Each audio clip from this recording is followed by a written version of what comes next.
Thank you for that special live music we had this morning. Good morning. Good morning.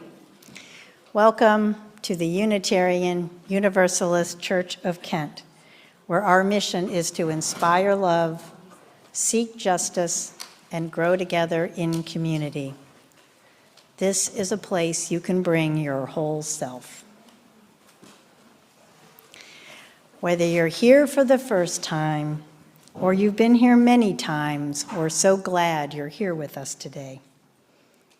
Some of us are physically present here in Hobbs Hall, and others are joining through the magic of Zoom. So let's take a moment to greet the folks on Zoom today via the camera on the side wall.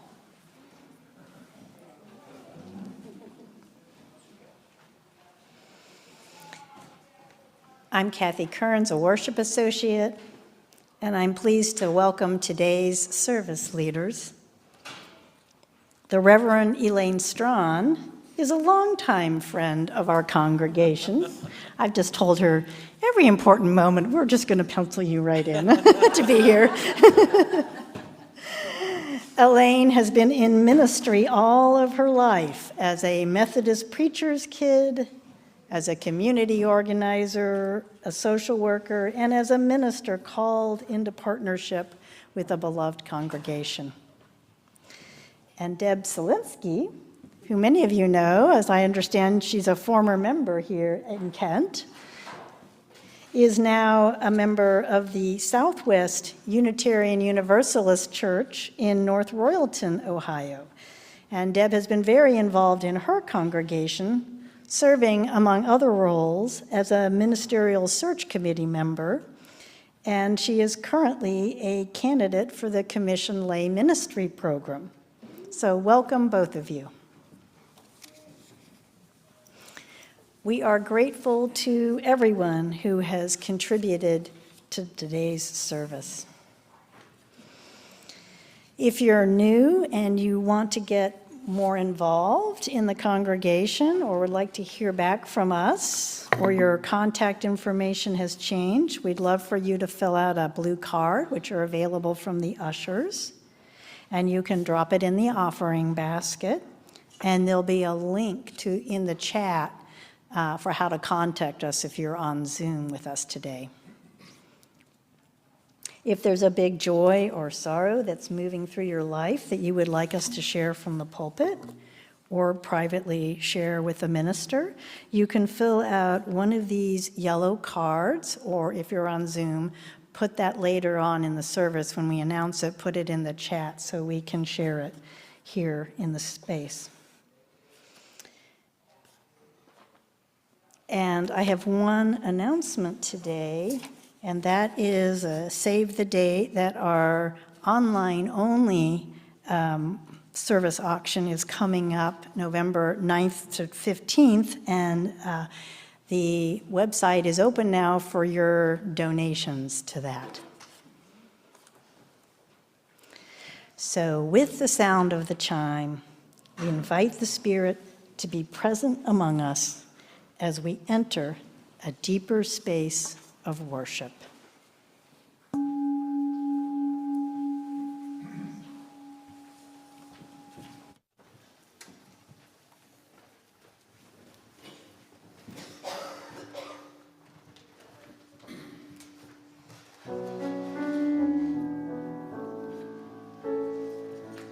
Come sing a song with me.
And that is ministry.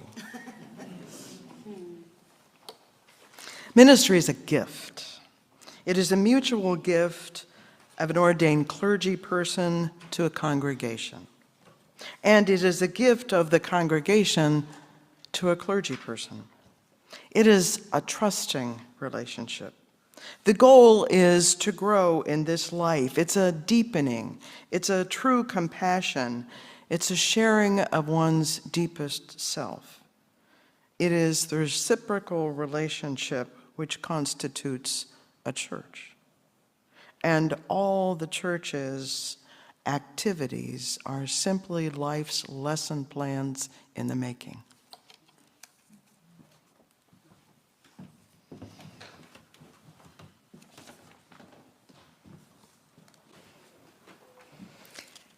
We light a chalice as we enter into our holy time together. And as Deb lights the chalice, I invite you to join me in saying the words from the Blake Covenant, which are on the screen. Love is the spirit of this church, and service its law. This is our great covenant, to dwell together in peace, to seek the truth in love, and to help one another. I invite you to rise in body or in spirit for our opening hymn, number 298, Wake Now My Senses.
I have a story for you, as is my way.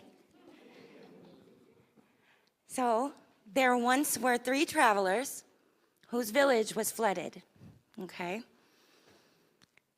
They lost everything. So they needed to find a new home, a new place to call their own. So they set out on a journey. And during their journey, they reminisced about all of the things that they loved about their community, that they would miss about their home, and the ways that they supported each other. So as they crossed over the mountains, they saw a sheltered and fertile valley in the beyond, with a cluster of 3 small villages. And one said, "Oh, that land looks a lot like our home, but I'm a little bit nervous about meeting new people." And the second one said, "Well, we have become good friends, and we know each other, and we trust each other, and we share tasks fairly. Let's do this together." And the third said, "Let's ask some questions of these 3 villages to help us decide where we fit," right? So over their fire that night, they came up with 2 questions. The questions were, how does your village make a decision?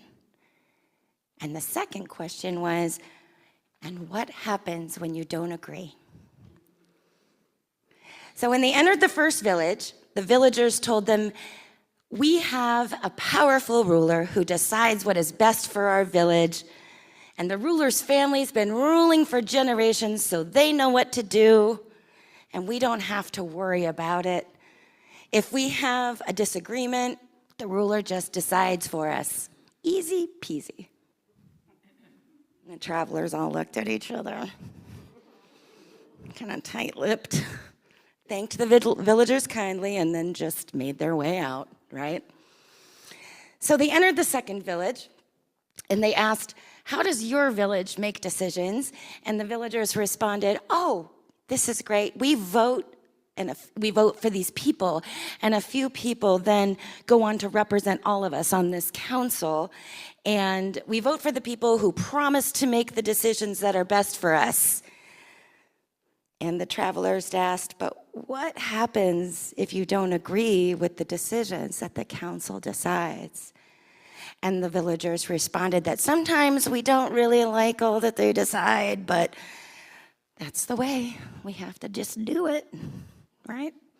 And the travelers looked at each other, and they thanked the village, and they headed on out. That wasn't the answer they were looking for. So they happen upon the third village, and they start to talk amongst themselves, and one said, "That's not, that first one, it sounded good or that second one, it sounded good at first, but was it, because it was kind of better than the village with the ruler, but I don't know." And the second traveler says, "Not really. Some people in that village had a bigger say than others." And then the third said, "After the others vote for them, you guys, the people on that council can do whatever they want." And they all thought about that for a minute. So in the third village, they found some of the villagers living there, and they began to ask them about their decision-making there. And one villager smiled and said, "You know what? I'd like to show you. Come on in." And the villagers formed a large circle and invited the travelers to join them. And in that circle was everyone. It was the elders of the community, the workers in the community, the people who had a little bit more, the people who had a little bit less, the people who really needed help, the people who could give the help. The children were there in the circle. Everyone was represented and had a voice. And the villager said to the travelers, the villager was wearing a very special necklace, and she said, "We welcome you into our circle. If you would like to stay, though, you must agree to these commitments, these agreements that we have with each other. Number 1, you have to speak the truth. Number 2, you have to keep your promises. Number 3, honor and care for this circle as part of the earth and sky." And the travelers looked at each other, and their eyes got real wide. And they agreed in unison, "Yes, we will agree to these agreements. We'd like to continue staying."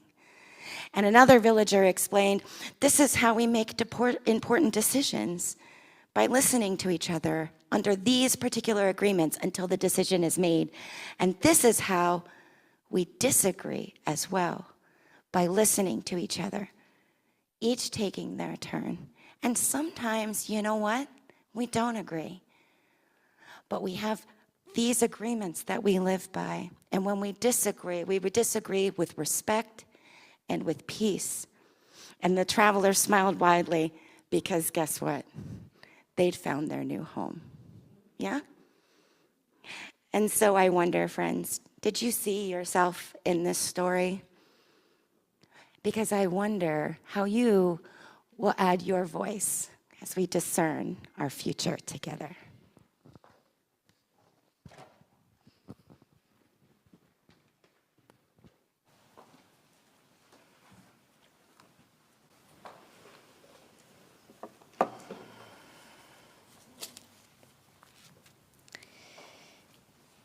Each week, while in the presence of one another, we create a time for prayer, reflection, gratitude, or meditation. This is a moment to settle in and ground ourselves in this safe space. Let us enter a period of silence.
In the spirit of being a community of compassion where we both give and receive care, we take time to share those sorrows and struggles that are in our hearts. If you are on Zoom, please share your sorrows in the chat and I will read them aloud.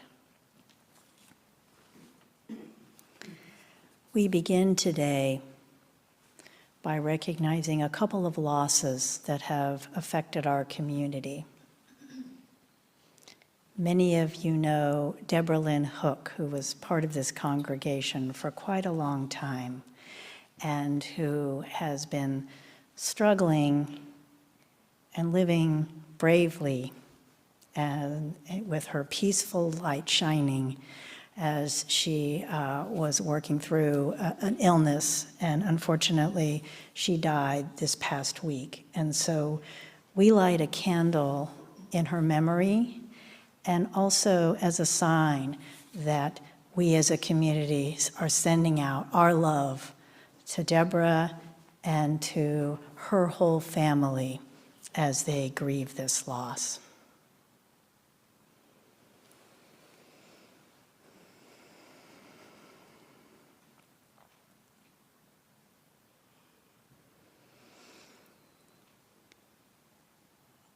And I also want to mention another loss affecting this community.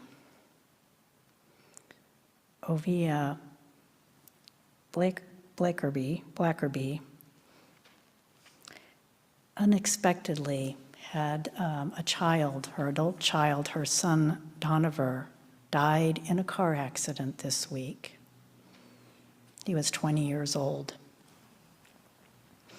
And so we also we've lit a second candle in his memory, and also to represent the love that we all gather and pull together here, that we are sending out to her and her family and all of their friends who knew him to recognize that that bright light in the world is not shining now.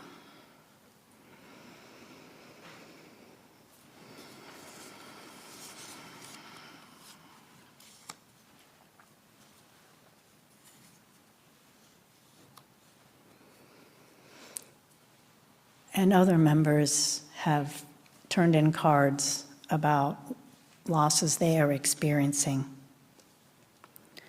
Mike Havancic shares that his lifelong friend Eric passed away last week. Mike, we hold you and your whole family in our love and care as you grieve this loss.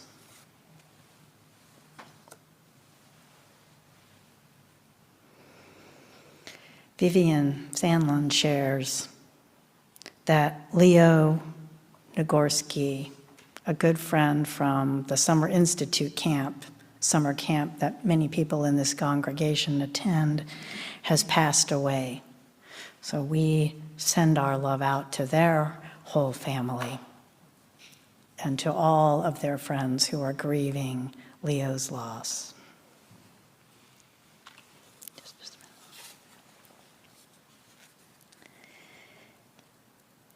Becky Haynes is asking us to send prayers and good vibes for her to have good health for the upcoming winter holidays.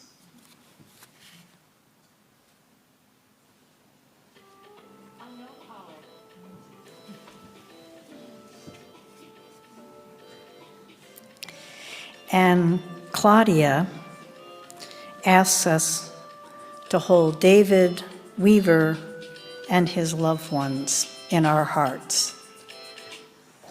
We know David, he's been very involved in our congregation, so we send out our love to him and his family.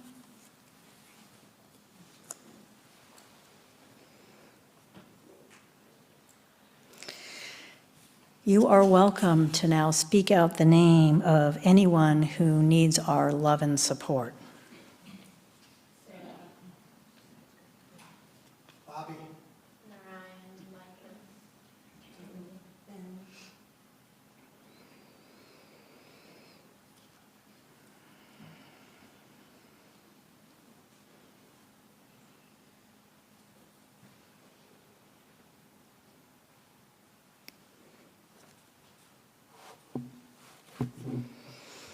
And I invite you now into a moment of prayer. Spirit of life and love, draw near. Some of us are feeling fearful and anxious about our own or another's future. Help us to see that there are people all around us, right here in this space, that can be sources of support and hope for us.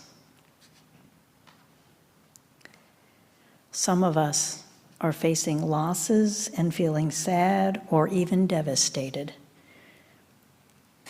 Losses are inevitable if we choose to love others. Help us to continue to keep open hearts, to choose love again and again, even though our hearts have been broken. Some of us are angry with what feels like a misguided government that is constantly turning away from what is right, what is fair, what is justice. Spirit of life and love, help us to channel our energy in positive ways in this difficult moment, to direct our energy in ways that show our resilient spirit.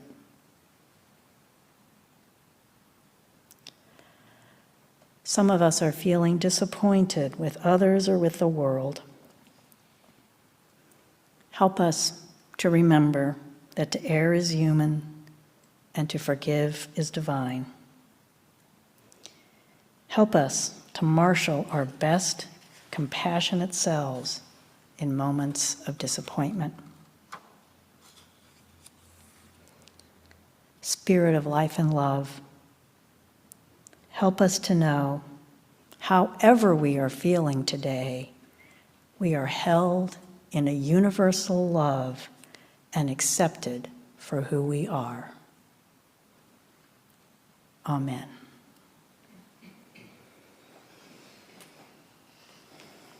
And amidst the heartache, there is also joy in this world.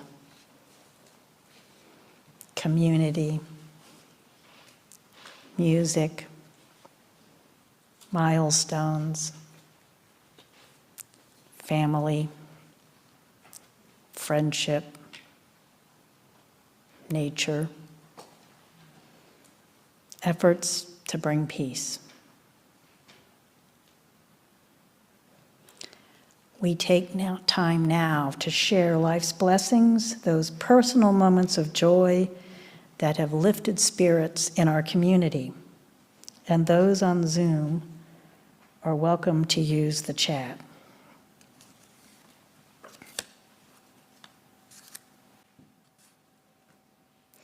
Simon shared at the first service today that he was surprised. He pulled out a tooth that he did not even know was loose. He said, "Must be my lucky day." Yes. May you have many more lucky days this week, for other reasons perhaps. And Trish McLaughlin, who's here with us today, is happy to report she is recovering from her back issues and can now walk about 40 yards. So look out, world. Trish is on her way.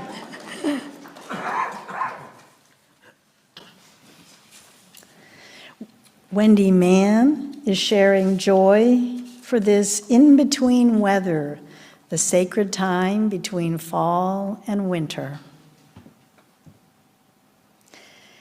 And Becky Haynes is happy about the upcoming theater production that has Lo, Raphael, and Mary in it. For those of you who don't know, those are three of our youth who have been very involved in community theater, and that's taking place in Aurora, if you haven't yet got your tickets and want to go.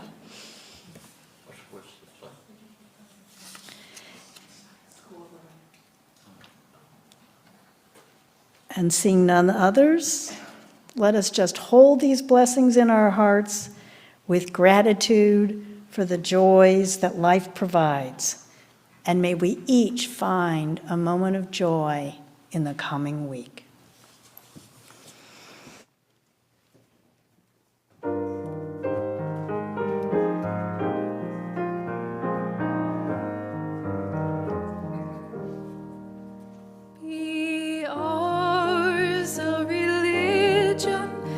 Like sunshine goes everywhere, its temple or space, its shrine, the good heart, its creed, all truth, its ritual works of love.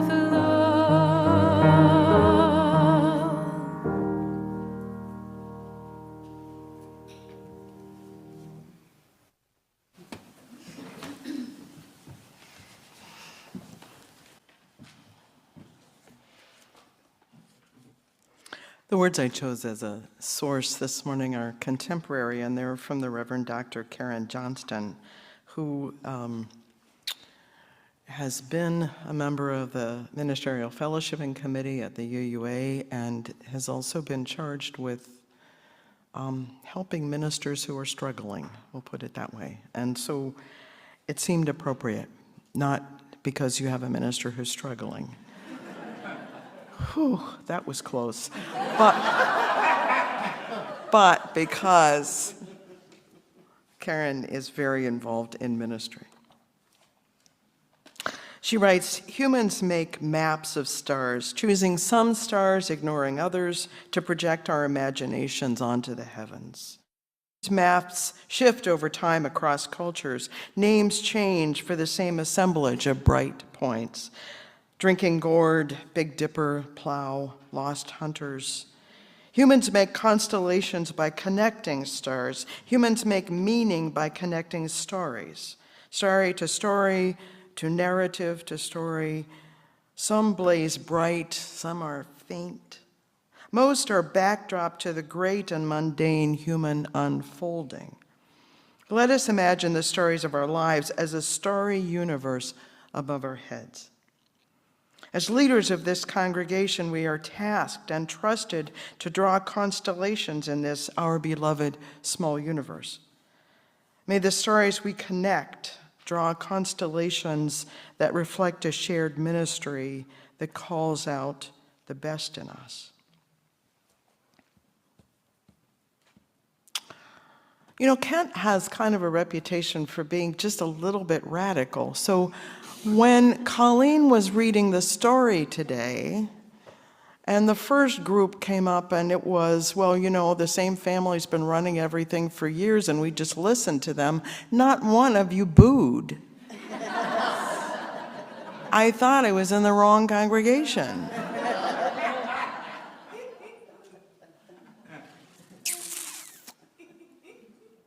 Ministry and decisions are something that we do together.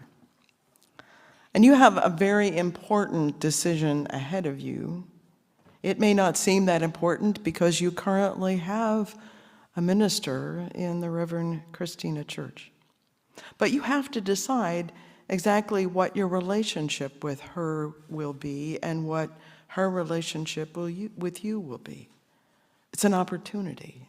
It's an opportunity for asking questions and for growth. So thanks to Sally Burnell and that great piece that's on your website and the story that the kids tell, it's a great website. I know that you've been here for 159 years, that you all started with putting love at the center because this Universalist church at that point pulled themselves together to be a congregation at a time right after the war between the states. And we think we've got issues.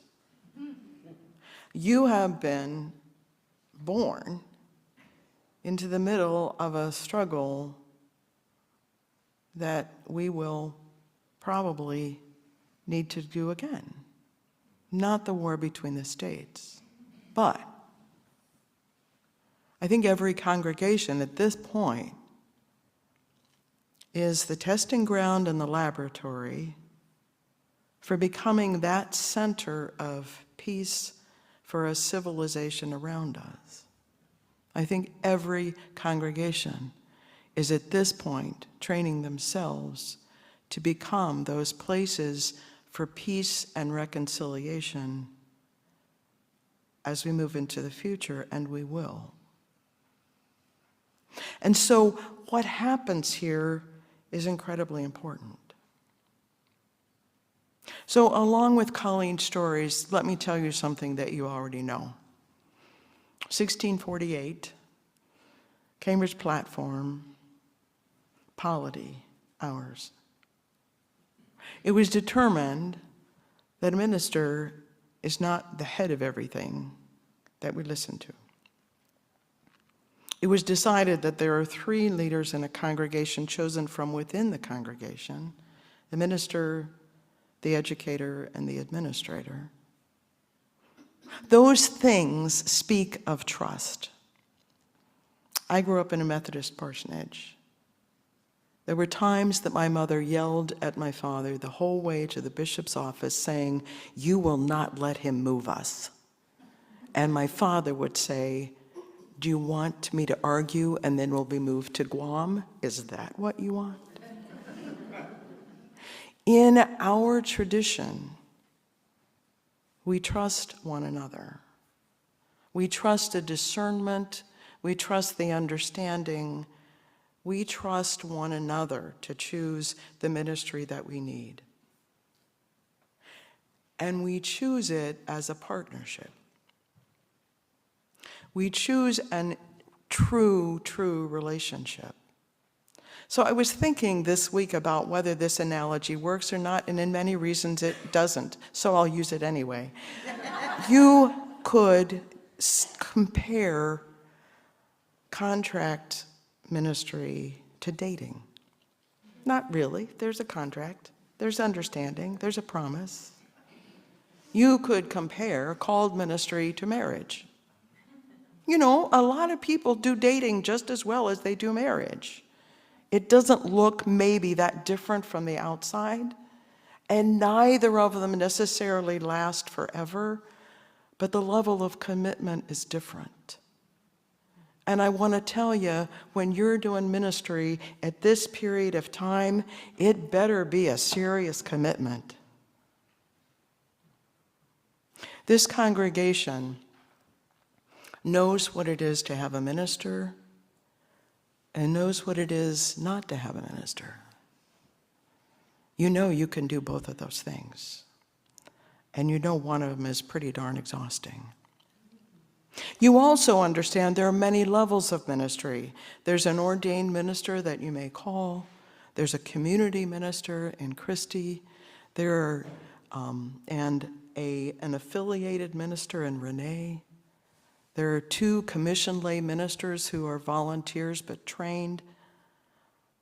You trust one another to become the board, to become discernment, to become the committee on shared ministry.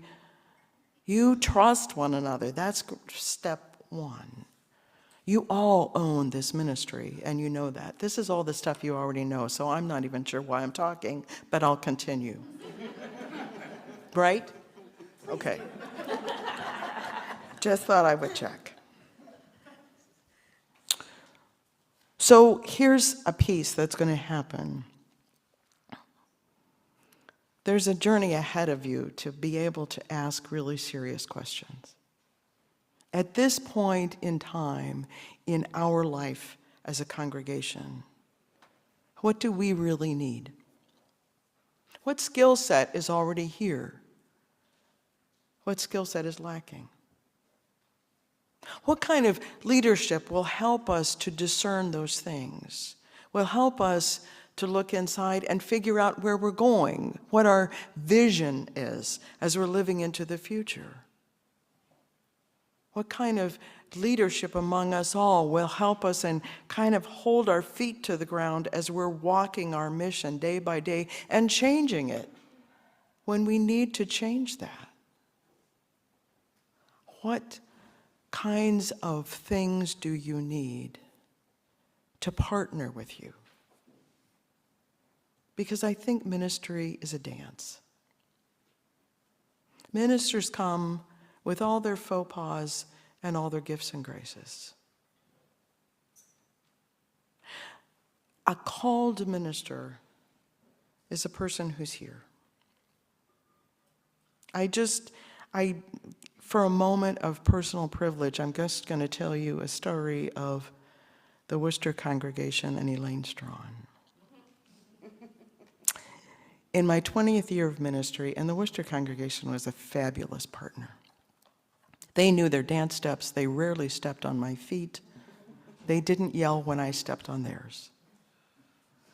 2016, I'm not a Facebook observer, and the Racial Justice Committee and I went to Cleveland for a workshop on a Black Lives Matter sign. Well, it's a no-brainer for me. So at the beginning, I'm starting with a lack of emotional intelligence to look at the nuance that's going on in the congregation.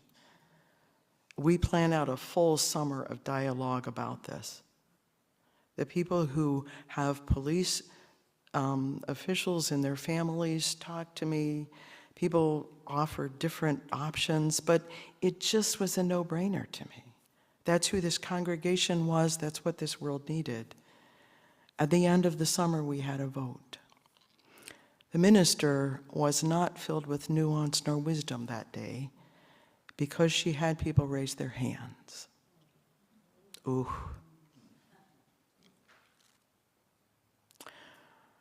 I offered my resignation. This is my 20th year of a 23-year ministry. So there's the, you know the end of the story. This isn't going to go okay. I just didn't want you to worry. I offered my resignation to the board. And they didn't accept my resignation, but they also looked me in the face and said, "What were you thinking?" Ministers are not always at their best. Congregations aren't always at their best. But my point is, this relationship is that commitment to growth, to challenging one another, to becoming all that we can be. And folks, we need to be all we can be right now, in caring compassion with one another and in caring compassion with the world. Ask the deep questions. Love one another fiercely. Listen deeply. You're flippin' brilliant. You will do the right thing. I just know that. Thank you for your courage. And thank you for being here. Portage County can be a challenge sometimes. Thank you for being here.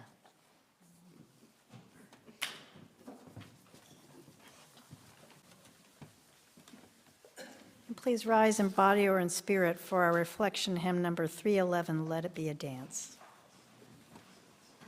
Let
Good morning.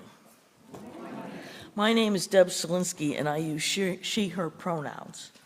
In case it is helpful as a point of visual accessibility, I'm a full-figured white woman in my early 60s with brown hair, glasses, and wearing a button-down shirt with a sweater vest. We do this at my congregation. I don't know how to start talking without doing it. I am a member of Southwest UU Church in North Royalton, Ohio, as you heard earlier, where I've been a member since 1999. And a few of you may remember me from the time I was a member here at UU Kent from 1995 to about 1997 or so. At Southwest UU Church, which we affectionately refer to as SWU, yes, we pronounce our acronym. At SWU, I've served in many roles. Currently, I'm on our worship team, and I am a candidate in the Commissioned Lay Minister program. And also, and more relevant for our purposes today, I was a board member spanning parts of the tenures of 2 contract ministers, and I was the president of the board when SWU went through the contract to call process for the second of these 2 contract ministers, the newly installed Reverend Allie Peters. And I'd like to just tell you a little bit about the story. This is what happened to us. So first, a little history. In May 2019, our settled minister departed. We had a great ministry together, and we were sad to see her go, but it was the time in her life to move on. We had connected with this minister through a full-blown, year-long formal search process for a settled minister. And we briefly considered going through that process again. But upon further consideration, we decided against it for a few reasons. First were financial considerations. It is really expensive to do such a search. The other was the person power involved in performing such a search. So we decided to search for a contract minister with the hopes of calling them. We went into our ministry together with our first contract minister with high hopes. As it turned out, however, we weren't a good match. Our styles of ministry and communication ended up being radically different. The board and the congregation as a whole often found ourselves at loggerheads with the minister over everything, from worship style to communicating with the board, to pastoral care style to working with staff. Probably didn't help the COVID pandemic hit during this ministry, which forced us all online and took us away from face-to-face interactions. In the end, we, both the board and the minister, decided not to pursue a call process and to go our separate ways. Despite the difficulties that we had with this minister, many of us were disheartened by this experience. Our congregation strongly desired the deeper connection, mutual care, and sense of shared ministry brought about by having a settled minister. It was difficult to start again, but we did. We formed another search committee for a contract minister, and we found Reverend Allie. Reverend Allie's ministry got off to a promising start, and our relationship with her continued to deepen and grow through the first year and a half of her contract. As I mentioned, I was the board president at the time, and Reverend Allie approached me and our vice president, saying she was open to begin having conversations around a call process. My VP and I were thrilled, as was the rest of the board. Still, we wanted our process to be thoughtful and thorough. We had a sense that Reverend Allie was universally loved, and also we wanted to make sure that SWU's ministry as a congregation and Reverend Allie's ministry really did mesh and complement each other. We did not want to just rubber stamp it. We wanted a thorough and thoughtful evaluation of both SWU's ministry and the ways in which Reverend Allie's ministry did or did not fit into SWU's goals and dreams. A volunteer emerged from the board to chair the call team, and we thought we were off and running as the call team chair quickly assembled a team. However, as life has a tendency to do, circumstances did make things a bit more complicated. When I asked the chair for updates for the board, I began to receive vague replies and outright avoidance. My VP and I, with some advice from our UUA primary contact, made the difficult decision to approach the call team chair, perhaps with the suggestion that they resign. Fortunately, they agreed, realizing that they had taken on too much in their life. But in a piece of good fortune, we were able to quickly find our replacement. Ellen Hansen Ellis, our music director emerita, and also a former board president, among other things, agreed to head the call team. The call team then set about its work. They formulated a set of questions to be used in small group discussions to help us evaluate SWU's ministry and how Reverend Alley's ministry fit with SWU's goals and dreams. They recruited facilitators for these discussions, as well as recorders to take notes and report responses back to the call team. They then began to schedule and sign up members to participate in these small group discussions. Now, this may sound simple, but anyone who has ever tried to get a large group of youths to do anything knows how difficult that can be. I would like to point out that our call team decided to focus its energy on reaching members. That is, those who have signed the membership book and committed to doing the work of membership. Friends of the church, that is non-members, were invited to send feedback via email, and some SWU members chose to respond individually by email as well. The reason for the focus on members was the simple fact that the members would be the ones voting on the question of whether to call the minister. In all, 9 small group discussions with 2 to 8 people in attendance at each were held over a 2-week period in April and May of 2024. In each group, a facilitator asked 11 questions prepared by the SWU call process team, and a recorder noted and later reported the responses. In all, 57 of 75 members and 3 friends contributed comments in some fashion. And of the 75 members, there were approximately 5 that had not attended church during Reverend Alley's time with the congregation, so that resulted in a response rate from active members of 81%. This rate of participation is impressive. However, I am not surprised by it. For one, SWU members are very dedicated to their congregation.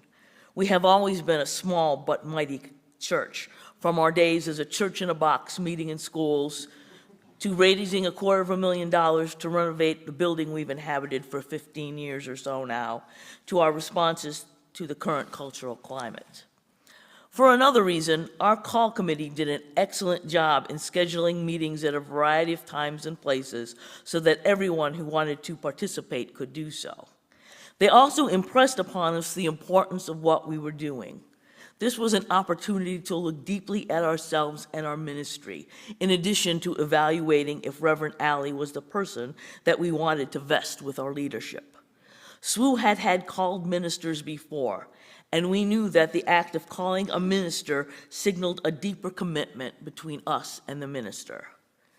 In the end, the call committee issued a report, and their conclusion was this: the UUA Transition Office recommends a yes percentage vote of 85 to 95% for the call to take place.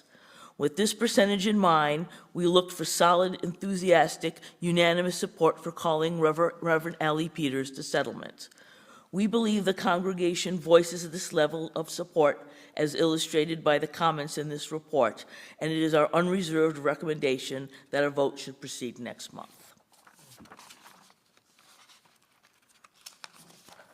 The board was thrilled with the stellar work of our call committee, and of course, we were pleased that it recommended that we go forward with a vote. In June 2024, a vote did take place. Additional members had joined during the course of that program year, so there were something like 83 members who cast anonymous ballots, as is called for in our bylaws for major actions such as these. All ballots cast were yes votes. Technically, it wasn't unanimous, as there were a couple of folks on our membership rolls that we just couldn't get a ballot back from, but we like to say that the vote was swoonanimous. We finally had a service of installation for Reverend Alley last month. We would have had it sooner, but she ended up taking family leave last spring to have her daughter. The service was lovely, and the baby was there, so that was really cool. And the service celebrated our mutual commitment to each other and our shared ministry. I wish such a happy outcome to all of you in the coming months.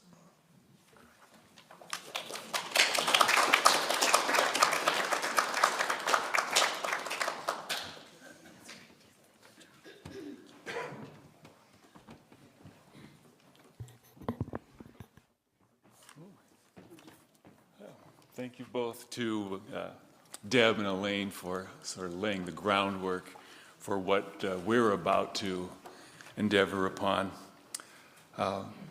I'd like to first recognize that I am not in direct contact with the Contract to Call team. They have a email system that allows direct conversations between them. But I am looped in on the text chain, and I am certain there is a lot of work going on behind the scenes, so I'm not worried at all that the leadership is failing us and we're not getting any place. With that said, I would like to invite the members of this task force, have their pictures up on the screen, please. I'd like to have those task force members please come forward, or if you're in the choir, which is a good number of them, please stand up.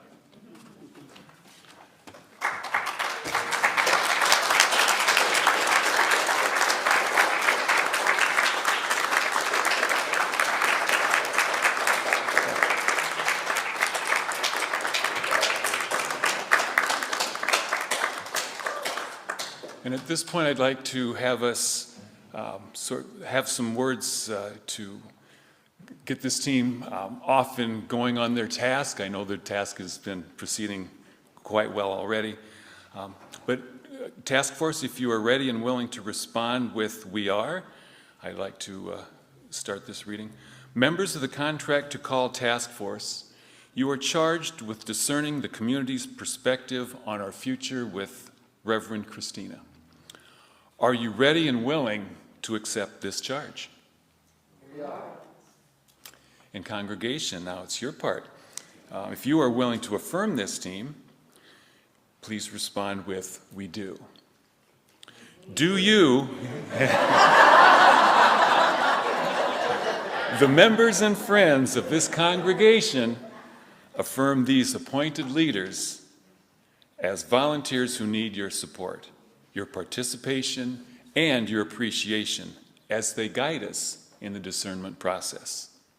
We do. Thank you. Thank you all.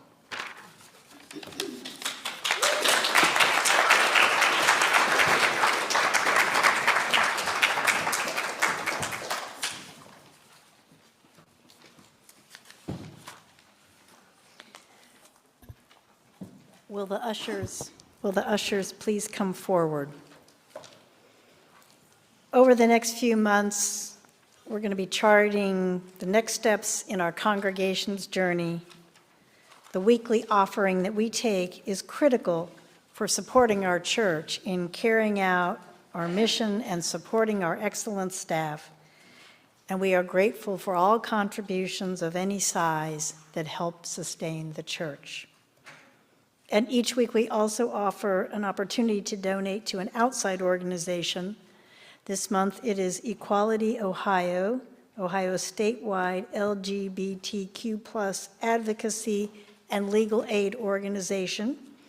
Through their commitment to racial and social justice, they address issues of inequality, and they are mobilizing communities of faith across Ohio to help end LGBTQ+ inequality.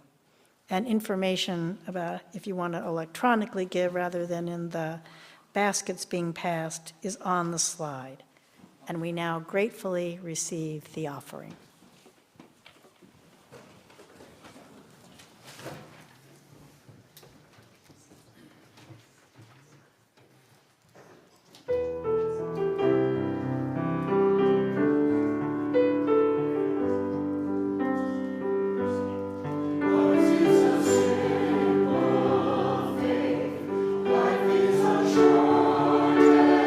Praise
And as we move toward the close of our service, I invite you to say with me the words for extinguishing the chalice.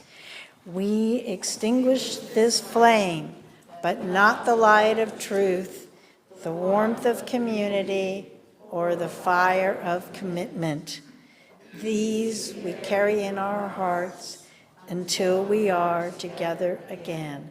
And I invite you to rise in body or in spirit for our closing hymn, number 1014, Answering the Call of Love.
And I invite up Saul Flanner, who has an important message for us from the Contract to Call Committee. Did you want to? You're going to use this, okay.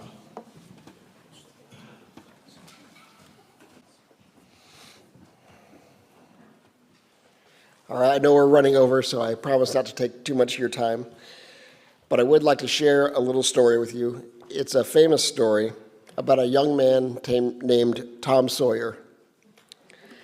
One day, Tom had been assigned the onerous task of painting a fence, something he desperately did not want to do, largely because it interfered with his other plans for the day. So he decided to trick his friends into doing the task for him. He did this, get this, by pretending it was fun. And that it was a privilege to participate. His friends were so bamboozled by this unexpected paradigm shift that they lined up to help. Not only that, but they paid him for the privilege. Afterwards, he reveled in his own cleverness and newfound riches. But the real trick, my friends, was on Tom. Because it turns out painting is fun, even more so when it's done in the company of friends. As a member of the Contract to Call Task Force, I've worked with a small group of friends, old and new, to begin this process, and now it's time to widen the circle. I've been given the task of Tom Sawyering you into helping us with this monumental task. And it is a task that requires some deep thinking, reflection, discernment about us, our shared ministry, our hopes and dreams as a community. It's a big responsibility, but it's also a joy. And yes, a privilege. A privilege to participate in the life and work of this community that does so much for each of us and for others. At the back of the room, you'll find a table. At that table, Becky and Ellen will be happy to sign you up for a time slot to meet with us and with others to take place in this sacred process. So come, paint a fence with us, and maybe have some fun along the way. For those of you on Zoom, if you're interested in participating, please leave your contact information in the chat, and a member of our team will be in contact with you to schedule a time. Thank you.